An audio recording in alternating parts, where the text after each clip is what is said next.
തായ്ലൻഡിൽ വന്നിട്ട് ഈ temple വിസിറ്റും island ടൂറും ഒന്നും അല്ലാണ്ട് എന്തെങ്കിലും ഡിഫറെൻ്റ് ആയിട്ട് ട്രൈ ചെയ്യാൻ ആഗ്രഹമുള്ളവർ എന്തായാലും വിസിറ്റ് ചെയ്യേണ്ട ഒരു സ്ഥലമായത്. ശരിക്കും ഒരു അൺറിയൽ സ്ഥലം, മിറർ വർക്ക്സും ലൈറ്റ്സും ഒക്കെ ആയിട്ട് നമ്മൾ വേറെ ഏതോ ലോകത്തെത്തിയ പോലെ തോന്നും. ബാങ്കോക്കിലുള്ള സ്പേസ് ടൈം ആൻഡ് ക്യൂബ് മ്യൂസിയത്തിലാണ് ഞാനിപ്പോൾ നിൽക്കുന്നത്. ഇതിപ്പോൾ ഒരു എഡ്യൂക്കേഷൻ പർപ്പസിന് വേണ്ടിയുള്ള മ്യൂസിയം ആണോ എന്ന് ചോദിച്ചാൽ ഒരിക്കലും അല്ല.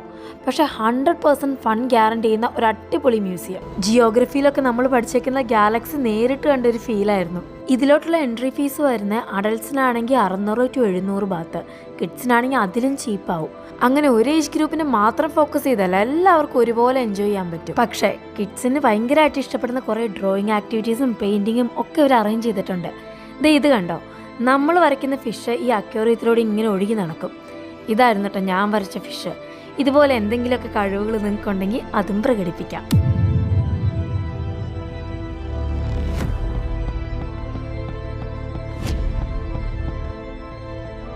ഇത് മൊത്തം കണ്ടു തീർക്കാൻ ഒരു 1.5-2 മണിക്കൂർ എടുക്കും. ഇനിയിപ്പോൾ ഫോട്ടോസും വീഡിയോസൊക്കെ എടുക്കാൻ ഇഷ്ടമുള്ളവരാണെങ്കിൽ 3 മണിക്കൂർ വരെ പോകും. പക്ഷെ നമ്മുടെ സമയം പോണതേ അറിയത്തില്ല. അതുകൊണ്ട് അടുത്ത തായ്ലൻഡ് ട്രിപ്പിൽ space time and cube include ചെയ്യാൻ മറക്കണ്ട.